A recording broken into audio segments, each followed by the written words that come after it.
Tony Robbins کہتے ہیں کہ انسان خود سے جیسے گفتگو کرتا ہے یاد رکھیے گا کہ وہی اس کا معیار زندگی ہوتا ہے۔ انسان تنہائی میں جیسے خود سے باتیں کرتا ہے حضرت، یاد رکھیے گا کہ آنے والا وقت بھی اس کا ویسا ہی ہوتا ہے۔ یہ ضروری نہیں ہوتا کہ بڑے خواب اس وقت دیکھے جائیں جب انسان کے پاس بہت کچھ ہوتا ہے۔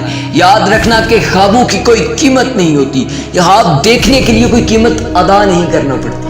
آپ جس وقت چاہیں بڑا خواب دیکھ لیں، لیکن یاد یہ رکھیے گا کہ خواب جب بھی دیکھیے گا کھلی آنکھوں سے خواب دیکھیے گا، کیونکہ جو بند آنکھوں سے دیکھے جاتے ہیں وہ خواب کبھی بھی حقیقت کی شکل اختیار نہیں کرتے۔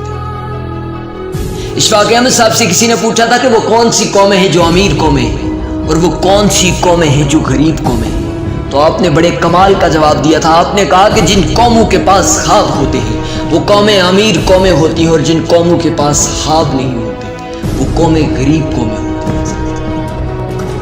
ہم اپنا خواب بنا نہیں سکتے، ہم اپنا خواب دیکھ نہیں سکتے، اس لیے زندگی میں آگے بڑھ نہیں سکتے۔ سر آپ بڑے لوگوں کے پاس بیٹھے نا تو ان سے پوچھیں کہ ان کی زندگی کی ابتدا کیسے ہوئی تھی، افتتاح کیسے ہوا تھا، تو سر وہ بتائیں گے کہ ہستہ حالیوں میں گرے ہوئے تھے سر، طوفانوں کے سامنے ڈٹے رہے سر، حالات کے سامنے گھبرائے نہیں سر، حالات ہم پر بھی ماٹھے آئے تھے لیکن ہم نے کبھی بھی آگے سے منہ نہیں پھیرا، ہمیشہ ڈٹ کر سامنا کیا۔ سر پھر ان سے پوچھیں کہ اس کے پیچھے راز کیا تھا، تو سر وہ ایک چیز ضرور بتائیں گے کہ ہم نے بہت کم عمر میں بہت بڑا خواب دیکھ لیا تھا۔ دنیا اس خواب کو حقیقت میں تسلیم نہیں کرتی تھی، لیکن ہمارا دل یہ بار بار ہم سے کہہ رہا تھا کہ ایک دن ایسا آئے گا جب تمہارا خواب حقیقت میں بدل جائے گا۔ سر زندگی میں اور کچھ نہ صحیح لیکن خواب ضرور بڑا دیکھیے گا، کیونکہ انسان جیسا دیکھ لیتا ہے ایک دن ویسا بنا دیتا ہے۔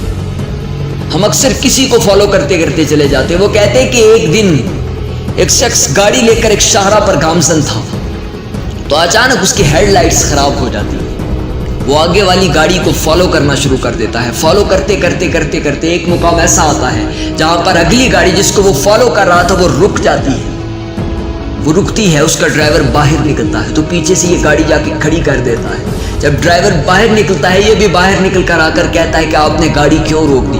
وہ کہتا ہے میرا گراج آ چکا ہے، یہاں سے آگے میری منزل نہیں، میں اپنی منزل پر پہنچ چکا ہوں۔ یاد رکھیے گا کہ ہم کسی کو فالو کرتے کرتے سر اپنی منزل کو بھول جاتے ہیں۔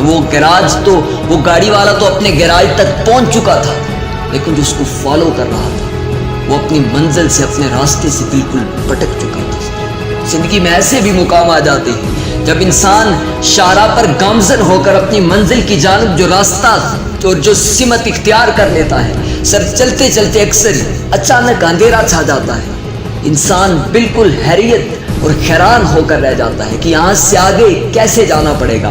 یاد رکھیے گا کہ وہ کہتے ہیں کہ اس وقت بھی شاید خدا آپ کو آپ کے پختہ یقین کی وجہ سے، پختہ ارادے کی وجہ سے ایک جگنوں کی روشنی عطا کر کے منزل کی جانب سفر کو برقرار رکھنے پر مجبور کر دے سکتے، لیکن اس وقت ہمارے اندر سے جو چیز ختم ہو جاتی ہے اس کا نام یقین ہے سر۔ ہم کسی کو فالو کرنا شروع کر دیتے ہیں۔ سر زندگی میں کوئی بھی چیز اس وقت انسان کے میسر میں آتی ہے، اس وقت انسان کے پاس آتی ہے سر جب انسان اس کی قیمت ادا کرتا ہے۔ سر there is nothing free in this world، اس دنیا میں کچھ بھی مفت نہیں آ سکتا سوائے خدا کے کرم کے، اس کے فضل کے، سر اس کے رحم کے بغیر اس دنیا میں کچھ بھی فری نہیں ہے، ہر چیز کے لیے قیمت ادا کرنی پڑتی ہے۔